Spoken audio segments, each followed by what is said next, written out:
Hello and welcome to the European Respiratory Journal podcast. It's great to have you with us. My name is James Chalmers. I'm the chief editor of the European Respiratory Journal. Every month we talk about a new exciting paper that's online at the ERJ. And this month we're going to be talking about a really exciting study in COPD describing a novel biomarker of inhaled corticosteroid response for people with COPD.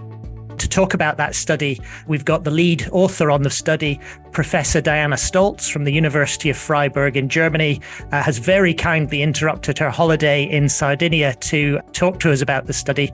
We're hoping the sound will maintain through the interview. Daiana, thanks so much for joining us.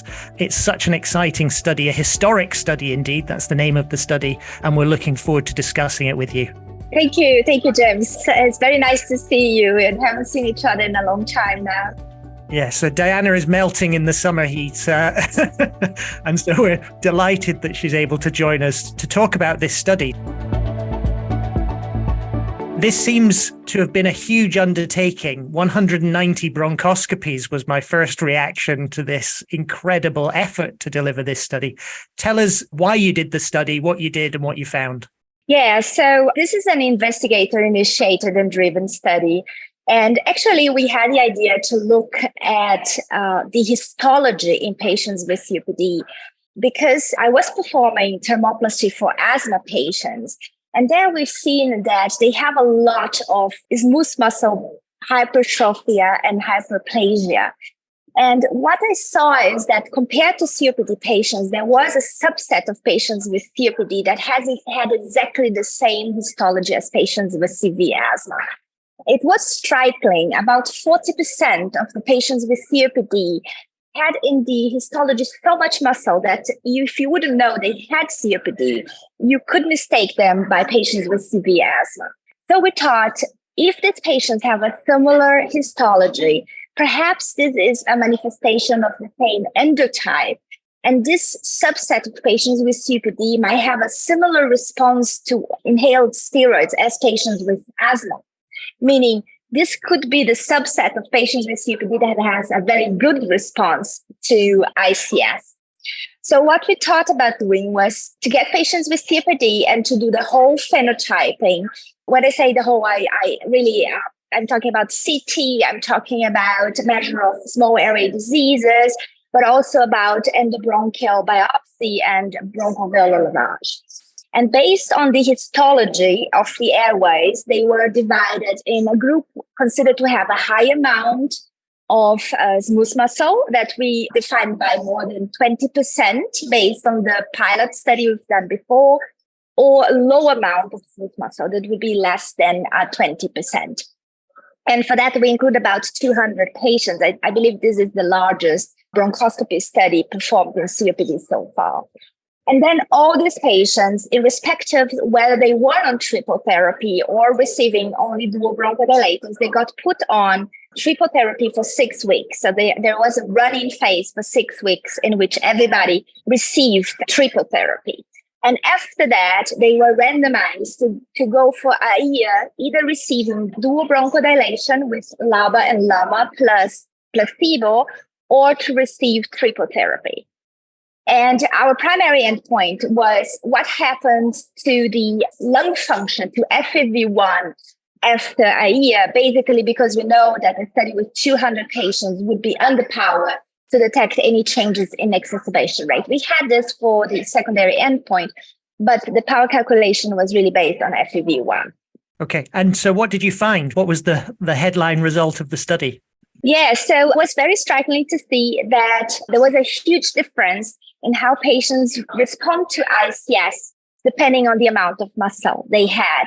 In patients with a high amount of muscle, more than 20%, the change in FEV1 in those not receiving ICS as compared to those receiving ICS was after 1 year, 180 mLs. Whereas in patients with a low amount of muscle, as smooth muscle, the change in ICS between the ones without ICS and ICS, the change in FEV1 was 50 mLs, suggesting that the group that have high amount of muscle in the endobronchial biopsy respond much better in terms of improvement of FEV1 to a triple therapy as compared to the group that has a low amount of smooth muscle.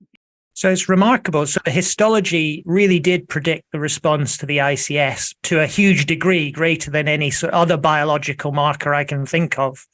You mentioned that smooth muscle hypertrophy and hyperplasia is a feature of asthma. And whenever we talk about biomarkers of ICS response in COPD, the cynics say, but these are just misdiagnosed patients with asthma. You did really detailed biological characterization of these patients. I mean, was there any other features to suggest that these patients had asthma? No. In fact, we measured really everything you can think about. We measure atopy, we measure IgEs. We have patients with a decrease in diffusion capacity, suggesting that they have an emphysema as well. They had a mean of 50 pack years of smoking. So those were people that smoked a lot. And actually, a history of asthma was an exclusion criteria. So I think we undertook everything we could to really make sure we're talking here about patients with COPD and not about patients with asthma. Yeah. So what do you think is going on? What is this subset of COPD patients that have thickened airway smooth muscle? What do you think is driving this? What's underlying this endotype of COPD? I think this is a super interesting question because I do believe that in COPD, we have different endotypes of inflammation. And I believe that by selecting people by this different histology, we are identifying patients with T2 high inflammation, similar to patients with asthma. So I think that patients with COPD, some of them do have the T2 high inflammation, similar to what we see in asthma, but to a much subtle degree.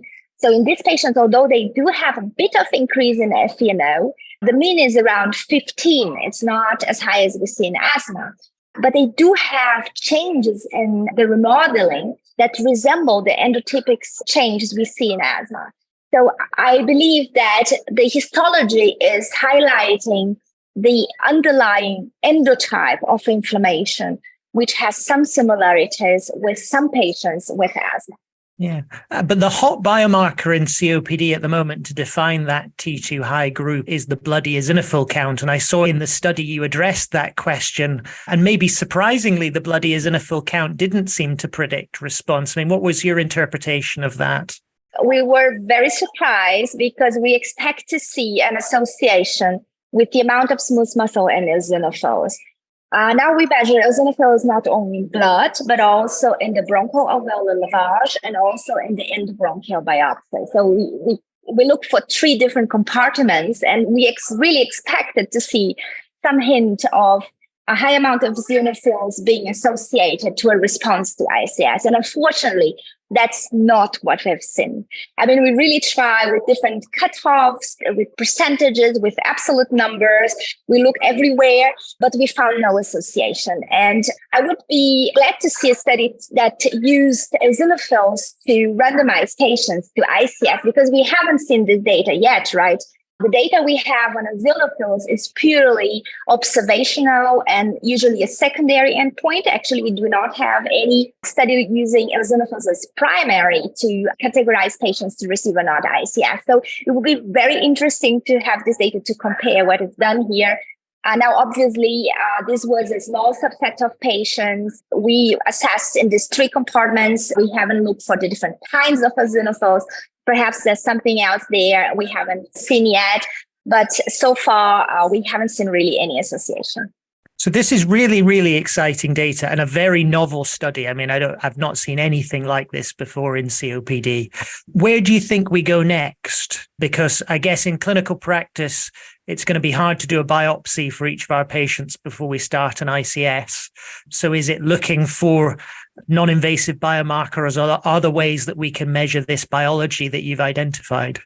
Yeah, so I think there are 2 things we could do from here. First would be, for sure, we are looking at the samples now to try to identify things that could help us without going into biopsy to find out that. And this could be things that goes from genetics to other biomarkers that we could use, or perhaps a score using everything we collected here. So there will be more coming up from there.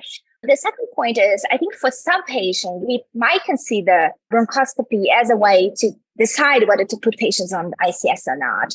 I mean, if we think how easily we decide to send a patient to heart catheterization or gastroscopy, perhaps it would make sense in pneumology to say, okay, I'm not sure in this patient.